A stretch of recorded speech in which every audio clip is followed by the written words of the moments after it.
Human needs মানবতার কল্যাণে নিয়োজিত। Please hit the subscribe button and press the bell icon. আসসালামু আলাইকুম ওয়া রাহমাতুল্লাহি ওয়া বারাকাতুহু। প্রিয় দর্শক শ্রোতা মণ্ডলী, দূরে এবং কাছে, দেশে এবং প্রবাসে যারা আমাকে এই ভিডিওর মাধ্যমে দেখতে পাচ্ছেন, শুনতে পাচ্ছেন, তাদেরকে আন্তরিক ধন্যবাদ জানিয়ে আপনাদের সামনে আজকে একটি ব্যতিক্রম ধর্মী ভিডিও নিয়ে হাজির হয়েছি। ভিডিওটির বিষয় হলো সোলার অপকারিতা। হ্যাঁ বন্ধুগণ, আপনারা ঠিকই শুনেছেন, সোলার যেরকম উপকার আছে সেই রকম অপকারিতাও আছে। কাঁচা সোলার উপকারিতা সবারই জানা, তবে যে কোনো কিছুই হোক নিয়ম করে খাওয়াটা জরুরি, না হয় হিতে বিপরীত হওয়ার সম্ভাবনা থাকে। কাঁচা সোলার অপকারিতাও রয়েছে। বিশ্ব স্বাস্থ্য সংস্থা গবেষণা করে দেখেছেন কাঁচা সোলার অপকারিতা অনেক। কিভাবে এটি খাওয়া উচিত সে সম্পর্কে আপনাদের জেনে নেওয়া দরকার। আসুন আমরা জানি। কাঁচা ছোলা ভেজে খাওয়া আমরা অনেকেই পছন্দ করি, অধিকাংশ মানুষই পছন্দ করে। হ্যাঁ ঠিক, কিন্তু এটা একেবারেই ঠিক নয়।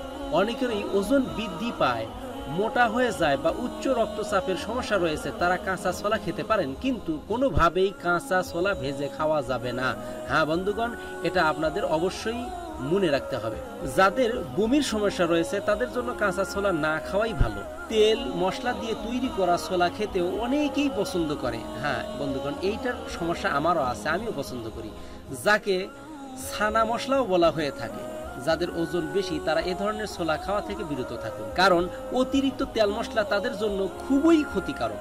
যাদের হজম শক্তি কম তারা কাঁচা ছোলা সহজে হজম করতে পারে না। এছাড়া যাদের কিডনির সমস্যা রয়েছে, যাদের রক্তের ডায়ালিসিস চলছে, যাদের শরীরে কিটেনিন ও ইউরিক অ্যাসিডের পরিমাণ বেশি রয়েছে, তারা যে কোনো রকমের ছোলা খাওয়া থেকে নিজেকে বিরত রাখুন।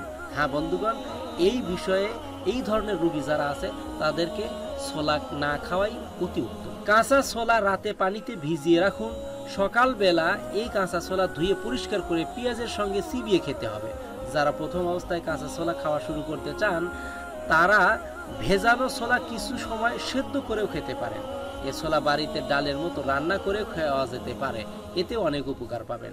হ্যাঁ বন্ধুগণ, এভাবে কাঁচা ছোলা খেয়েও যদি শরীরে কোনো ধরনের সমস্যা অনুভব হয় তবে অবশ্যই চিকিৎসকের পরামর্শ নিতে হবে, কারণ এটি শরীরের জন্য যেমন উপকারী তেমনি এটি নিয়ম মেনে না খাওয়ায় শরীরের জন্য অনেক বেশি ক্ষতিকারক। হ্যাঁ বন্ধুগণ, আপনাদের জ্ঞাতার্থের জন্য আপনাদেরকে জানাতে চাই, ছোলার যেরকম উপকারিতা আছে সেই রকম অপকারিতাও রয়েছে, এজন্য আপনাকে অবশ্যই নিয়ম মেনে খেতে হবে। আজকের এই ভিডিওটি অত্যন্ত গুরুত্বপূর্ণ ছিল, তাই আপনাদের সামনে এই ভিডিওটি পেশ করলাম। আশা করি সকলেই এই ভিডিও থেকে উপকার পেয়েছেন। যদি আপনি নিজে উপকৃত হন, অন্য ভাই বোনদের উপকারের জন্য ভিডিওটি বেশি বেশি শেয়ার করুন। আপনার একটি ভিডিও শেয়ারের মাধ্যমে যদি কোনো ভাই বোন উপকৃত হয়ে যায় তাহলে অবশ্যই মহান তাবারক ওয়া তাআলা আল্লাহ রব্বুল আলামিন আপনাকে এর উত্তম জাযা প্রদান করবেন। লাইক করবেন, কমেন্ট করবেন হলো আপনি পরবর্তী কি ধরনের ভিডিও দেখতে চান, বা আমার এই ভিডিওর ভিতরে কোনো ধরনের ভুল ইনফরমেশন দেওয়া হয়েছে কিনা এ বিষয়ে আপনি আমাকে অবহিত করলে আমি কৃতার্থ হব আপনার প্রতি। দেখা হবে অন্য কোনো দিন অন্য কোনো ভালো টপিকস নিয়ে ভালো কোনো ভিডিওতে। ততক্ষণ পর্যন্ত ভালো থাকুন, সুস্থ থাকুন, এই কামনায় আজকের মতো বিদায় নিচ্ছি। আসসালামু আলাইকুম ওয়া রাহমাতুল্লাহি ওয়া বারাকাতুহু।